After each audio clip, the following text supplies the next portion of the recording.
안녕하세요. 이제 초등학교에 들어간 아들을 키우고 있는 40대 여성입니다. 결혼 전에는 말 그대로 일에 미쳐 살다가 남편이란 사람을 만나서 이렇게 가정을 꾸리고 살게 되었네요. 허심탄회하게 말해서 남편하고 사는 동안 매일같이 웃으며 좋은 일만 있었던 건 아니에요. 어느 다른 부부들처럼 부부싸움도 했고, 이게 또 연애 때나 신혼 때랑은 다르게 자식을 키우다 보니까 서로 싫은 소리도 하게 되고 날선 표정으로 대하게 되더라고요. 그래도 이혼만큼은 생각한 적이 없습니다. 아무리 다투고 싸우더라도 원초적인 이유는 남편이나 저나 같이 잘 살고 싶어서 그런 거라고 믿었으니까요. 하지만 아무리 제가 마음을 다잡고 생각을 고쳐먹으면 뭐하나요? 남편이나 어머님이나 돈에 있어서는 개념이 없는 건지, 염치가 없는 건지, 정말이지 처음부터 제가 막말로 생난리라도 쳤으면 지금은 좀 달랐을까요? 남편과는 20대의 끝자락에 친구 소개로 만났습니다. 옆구리 시리다는 겨울에 만나서 약 1년간 즐겁게 연애했어요. 그러다 남편이 먼저 프로포즈를 해왔는데 저도 그때는 눈에 뵈는 거 없이 남편이란 사람이 너무 좋아서 그 프로포즈를 받아들였답니다.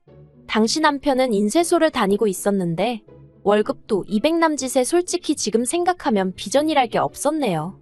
하지만 친정부모님이 경제적인 이유로 결혼을 반대하셨을 때 사람이 돈이 전부가 아니라는 헛소리를 짓거리며 결혼을 시켜달라고 졸랐어요.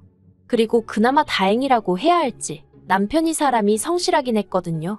오죽하면 인쇄소 사장님까지 나서서 남편만큼 착실하고 믿음직한 사람을 본 적이 없다며 자기가 보장하겠다고 나서주실 정도였으니까요.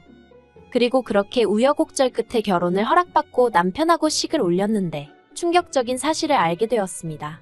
남편이 시댁에서 해주신 돈이라며 들고 온 4천만 원이 실은 시부모님께 빌린 돈이었다는 걸요. 은행이자보다는 싸게 받겠다 하시면서 빌려주셨답니다. 그리고 그 사실을 알게 된 저는 그러면 진작에 말을 하지 그랬냐고 좀 투덜댔는데 그런 제 반응에 남편이 자존심이라도 상했던 건지 한다는 소리가 앞으로 자기가 벌어서 갚을 거니 자기가 모은 돈이라고 생각하라는 정말이지 말도 안 되는 소리를 하대요. 어이가 없어서 그러면 나랑 사는 동안 먹고 쓰는 돈은 어디서 가져올 거냐니까 그건 또 얼렁뚱땅. 그래도 솔직히 식 올리자마자 이혼한다 소리를 어떻게 하겠어요. 그냥 시댁에서 도움 하나도 안 받고 대출로 시작했다고 생각하자고 그렇게 나름대로 스스로 위로했지요. 친정부모님은 이런 속사정은 모르고 결혼자금으로 1억이나 보태주셨는데 솔직히 결혼 초에는 그게 얼마나 감사한 일인지 잘 몰랐어요. 시댁이야 형편이 우리 집만큼 넉넉지 않아서 그렇지 제 주변 친구들이나 인터넷에서 사람들이 하는 말만 봐도 집을 받았느니 차를 받았느니 해대니까 저도 그냥 제가 평범한 줄 알았습니다. 그런데 시댁에 다달이 150씩 갚아보니까 친정부모님이 얼마나 큰 도움을 주신 건지 점차 뼈저리게 알게 되었네요. 그래도 남편이랑 그럭저럭 사이도 나쁘지 않았고 다른 건 몰라도 남편이 저희 친정아버지한테 싹싹하게 잘하더라고요. 자기 쉬는 날 친정아버지 사무실로 찾아가서 장인어른한테 점심 얻어먹으러 왔다는 너스레도 떨고 또 저희 남편은 운동이라면 질색팔색을 하는데 저희 아버지가 산에 다니시는 걸 무척 좋아하시거든요. 그러니까 그걸 일요일 아침마다 꾸역꾸역 따라가대요. 그러니 솔직히 미운 구석이 많긴 했어도 또 한편으론 고마운 마음도 있었어요. 그러다 재작년 가을쯤인가 남편이 일하던 인쇄소가 문을 닫게 되었습니다. 남편은 평생 일이라곤 인쇄소에서 배운 게 전부였다 보니 어쩔 줄을 몰라 하더라고요. 그리고는 다른 집 가장들처럼 대리라던가 배달이라던가 소위 진입장벽이 낮은 일부터 손떼기 시작했어요. 그런데 솔직히 대리고 배달이고 요새 속된 말로 돈을 뭐 날로 버는 일이 있기나 한가요? 인쇄소는 그나마 고정된 거래처도 있고 하니까 그럭저럭 운영이 되었던 건데 그것도 사장이 몸져 누워버리니 직원 보고 주문 넣어주는 거래처는 없더라고요. 그리고 남편은 남편대로 한번 살아보겠다고 이일저일 부딪히다가 한 달 정도 지나니까 뭐랄까 자포자기한 듯한 눈치였달까요. 솔직히 남편 기죽을까봐 제가 터놓고 말은 못했지만 옆에서 지켜보는 제 스트레스도 이만저만이 아니었습니다. 애는 학교에 들어가야 되지 그러면 돈 들어가는 일은 지금의 곱절에 곱절로 늘어날 게 뻔한데. 그리고 결국 이 상황을 눈치채신 친정아버지가 한 가지 제안을 하셨습니다.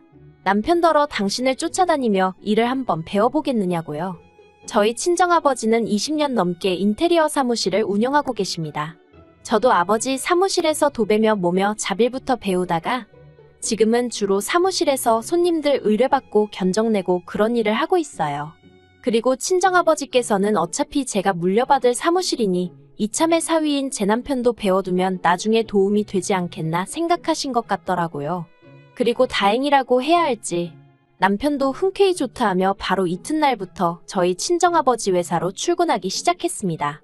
길다면 길고 짧다면 짧은 몇 주 동안 처져 있던 남편의 모습을 보다가 모처럼 의욕이 넘치는 모습을 보고 있으니 저도 덩달아 기분이 좋더라고요.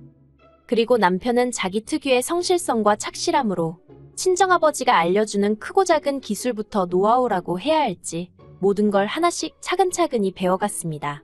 다만 문제는 저도 같이 사는 동안 어느 정도 느끼고는 있었지만 집이 아닌 사무실에서 남편을 지켜본 결과 남편은 스스로에 대한 자신감이 엄청난 사람이더라고요. 그래서 막말로 자기가 맡은 일이나 똑바로 하면 되지, 잘났다고 다른 기술자분들이 해놓은 일을 굳이 들여다보고는 아는 척을 해대기 일쑤였습니다. 이렇게 하면 비뚤어지지 않냐? 이렇게 하면 단선될 것 같다. 처음에는 같이 일하는 기술자분들 모두 그런 남편의 모습을 귀엽게 봐주셨어요. 좀 배웠다고 까부는 것 좀 보라면서요. 그런데 이게 하루 이틀이 아니라 거의 매일같이 반복되니까 솔직히 잔소리 듣기 좋아하는 사람이 세상 천지에 어디 있겠어요? 하물며 하룻강아지가 법무서운 줄 모른다고 기어오르는 꼴이었으니 결국 기존에 일하시던 기술자분들이 같이 일을 한 해 못한 해 소리가 나올 지경이었습니다. 경력이 1, 2년도 아니고 중에는 저희 아버지보다도 오래 하신 분도 계셨으니 한마디로 남편이 미움을 사고도 남을 만한 상황이었지요. 제가 중재를 하는 것도 정도가 있었고요. 그래서 결국 친정아버지가 남편을 불러 호되게 한 말씀 하신 눈치였습니다. 친정아버지가 저더러 서운해하지 말라며 귀뜸해 주시기를 사업이라는 게 나 하나만 잘나서 되는 게 아니고 같이 일하는 사람들 기분도 헤아려주고 또 그 사람들이 하는 일을 존중해주고 그래야지. 그래야 모든 게 제대로 굴러가는 법이다. 솔직히 어떻게 보면 기본 중에 기본인 이야기인데 남편도 사회생활을 1, 2년 한 게 아니었는데 그런 소리를 들었으니 기분이 좋진 않았을 거예요. 하지만 일은 일이고 어쨌든 자기가 배우는 입장에서 와이프로서 이렇게 말하면 냉정하다 하시겠지만 절이 싫으면 중이 떠나야지 별 수 있나요? 친정아버지와의 독대 이후로 남편은 눈에 띄게 말수가 줄었고 행동도 조심하는 눈치였습니다. 그런데 정말이지 앞에선 그래놓고 뒤로 제 뒤통수를 칠 줄은 몰랐네요. 남편이 일을 시작한 지 1년쯤 되었던 시기였어요. 시부모님이 살던 집을 팔아서 더 큰 평수의 전세로 들어가신다는 거예요. 솔직히 두 분이 사시는데 굳이 자가를 정리하고 전세로 그것도 큰 평수로 뭐하러 이사를 하시나 하는 생각은 들었지만 제가 보태드릴 것도 아니니 별말은 안 하고 그러시냐 했습니다. 그런데 그 큰 평수가 자그만치 50평이란 이야기를 들었을 땐 정말 깜짝 놀랐어요. 서울도 아니고 40년 된 아파트라서 전세가가 낮다고는 했지만 그래도 좀 말이 안 된다는 느낌이었지요. 게다가 시부모님은 아파트가 너무 오래되었다면서 리모델링 이야기를 꺼내셨습니다. 마침 당신 아들이 그쪽에서 일을 하니 너무 잘 되었다면서요. 정확히 말하자면 어머님 아버님의 사돈인 저희 아버지가 그쪽에서 일을 하시는 거고 어머님 아들은 그저 배우며 월급까지 받아가는 중이라고 정정해드리고 싶은 마음이 굴뚝 같았지만 그 또한 굳이 말은 하지 않았네요. 아무튼 그래서 얼결에 시부모님이 이사하실 집 견적을 내드리게 되었는데 평수가 평수다 보니 아무리 싸게 먹여도 4천은 거뜬히 넘더라고요. 그래서 제가 4천이라고 하니까 어머님이 너무 비싸다며 난색을 표하셨습니다. 아무리 그래도 그렇지 시부모를 상대로 장사를 하려드냐고요. 막말로 제가 어머님 떨어 저희 아버지 사무실에다 의뢰를 하시라 한 것도 아닌데 굳이 저희한테 의뢰를 하셔놓곤 남겨먹네 어쩌네 말씀을 하시니 어이가 없대요. 그래서 제가 어머님 떨어 그러면 다른 곳들도 가보시고 견적도 내보시라 했어요. 직접 비교해보시고 그래도 굳이 저희한테 하셔야겠으면 그때 얘기해달라고요. 그런데 저희 어머님도 성격이 특이하신 건지 죽어도 다른 데에다 견적은 안 내보시는 겁니다.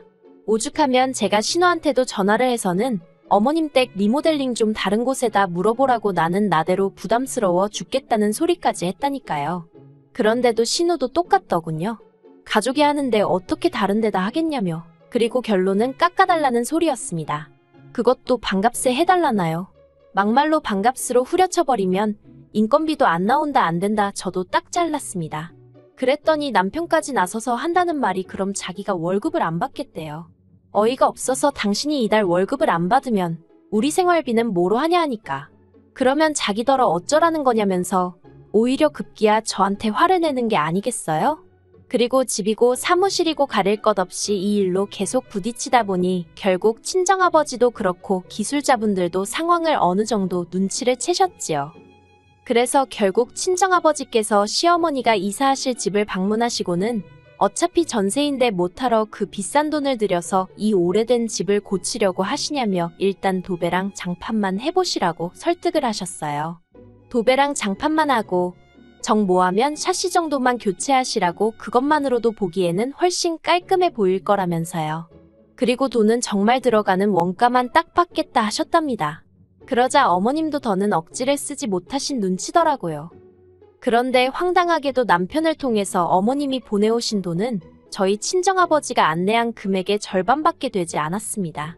예를 들어 저희 아버지가 내신 견적이 1,000만 원이었다면 500만 원만 보내오신 거예요. 그리고는 하시는 말씀이 당신 아들을 보내랍니다. 아들이 엄마한테 돈을 받겠냐면서요. 아주 결혼할 때부터 뭐든지 계산만 했다 하면 당신들 입맛대로. 저번에 남편이 자기가 월급을 받네 안 받네 헛소리를 하더니 다 어머님하고 얘기한 바가 있구나 싶어서 어처구니가 없고 동시에 친정아버지 얼굴을 어떻게 보나 싶더라니까요. 그리고 아니나 다를까 친정아버지도 이 이야기를 들으시곤 아주 고개를 절레절레 내저으시더니 그냥 이번엔 그렇게 하고 저더러 다음부턴 시댁하고 이런 한 푼 엮이지 말라 하시대요. 그래서 그 돈 받고 남편 혼자 보냈습니다. 남편은 남편대로 입이 대빨 나왔었는데 왜냐하면 친정아버지가 사돈 양반이 그리 말씀하셨으니 이달 월급은 못 준다 하셨거든요. 그런데 그 일이 있고 얼마 지나지 않아 집안이 발칵 뒤집어졌습니다. 남편이 혼자 가서 일을 아주 개떡으로 해놓고 왔더라고요. 샤시도 엉망으로 설치하고 도배는 다 뜨고 장판은 울고 어찌나 어머님이 화를 내시던지 불이 나게 찾아가서 저도 제 눈으로 보고 왔는데 한마디로 맙소사대요.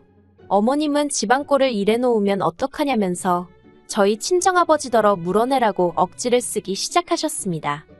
하지만 그때는 저희 친정아버지도 그동안 참아오신 것도 있고 하여 화가 많이 나신 상황이었어요. 그래서 환불은 무슨 환불이냐.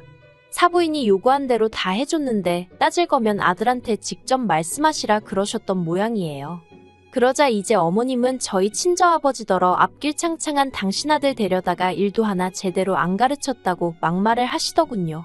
폐인될 뻔한 거 사람 구실하게 만들어준 저희 아버지한테 말이에요. 저도 도무지 참을 수가 없어서 어머님더러 무슨 말씀을 그렇게 하시냐고 받아쳤습니다. 친정아버지가 어른들끼리 이야기하는 자리니 저더러 끼지 말라셨지만 말도 안 되는 어머님 억지를 상대하는 건 저 하나면 조카지 친정아버지까지 당하게 할 순 없었거든요. 그리고 결국 이 싸움은 저와 남편의 싸움으로 번졌습니다. 남편은 어머님을 옹호하기에 급급했을 뿐 저희 아버지한테 말이라도 죄송하단 소리 한마디를 안 하더라고요. 그리고는 급기야 이럴 거면 이혼하네만의 소리까지 나왔습니다. 남편은 제가 오래전부터 애 때문에라도 어떻게든 잘 살아보려고 참고 지내는 걸 눈치챘을 테니 제가 이혼하잔 소리는 안 할 거라고 생각했을 거예요. 하지만 이혼하자는 남편의 말에 그러라고 저도 맞불을 놨습니다. 아니 오히려 제가 죽어도 이혼을 하겠다고 했어요. 막말로 번듯한 친정 있고 제가 능력이 없는 것도 아니었는데 애 하나 키우면서 못 살겠나 싶더라고요. 그런데 정말 어이가 없었던 건요. 남편이 저랑 이혼한 이후로도 밖에서는 마치 자기가 저희 아버지랑 일하는 것처럼 자기 스스로를 전문 인테리어 업자라고 소개하고 다녔다는 사실이에요. 저희 아버지 회사 이름을 팔면서 말이에요. 이혼까지 한마당에 그 꼴을 두고 볼 수는 없었습니다. 막말로 일이나 잘했으면 모르지만 일도 개판을 쳐놓은 건지 아무 상관도 없는 저희 아버지 사무실까지 쫓아오는 사람들도 여럿이었거든요. 그래서 남편을 명예훼손 및 개인정보 도용 그리고 그 밖에 여러 가지 이유로 고소했습니다. 지금 진행 중이에요. 애를 보고 있으면 엄마니까 당연히 미안해요. 가끔은 내가 중간에서 뭔가 놓친 게 있던 건 아닐까 하는 후회 아닌 후회도 되고요. 하지만 어쩌겠어요. 참고 살았다면 결국 제가 제 스트레스를 견디지 못하고 어떻게 되어버렸을지도 모르겠다 싶은걸요. 그리고 다행이라고 해야 할지 남편이 빠져나간 이후로 다시 아버지 사무실에는 생기가 돈다고 해야 할지 같이 일하던 분들 모두 손발이 잘 맞으니 업무도 잘 돌아가고 덕분에 손님도 늘어나더라니까요. 인생은 새옹지마라더니 막상 이혼하기로 한 이후로 솔직히 어디다 말은 못했지만 이런저런 걱정이 많았는데 이렇게 하루하루 잘 지내는 제 자신을 보면 놀랍기도 합니다. 앞으로 남편과 남은 문제 하루빨리 해결하고 지금보다 더 잘 지낼 수 있으면 좋겠다는 바람뿐이에요.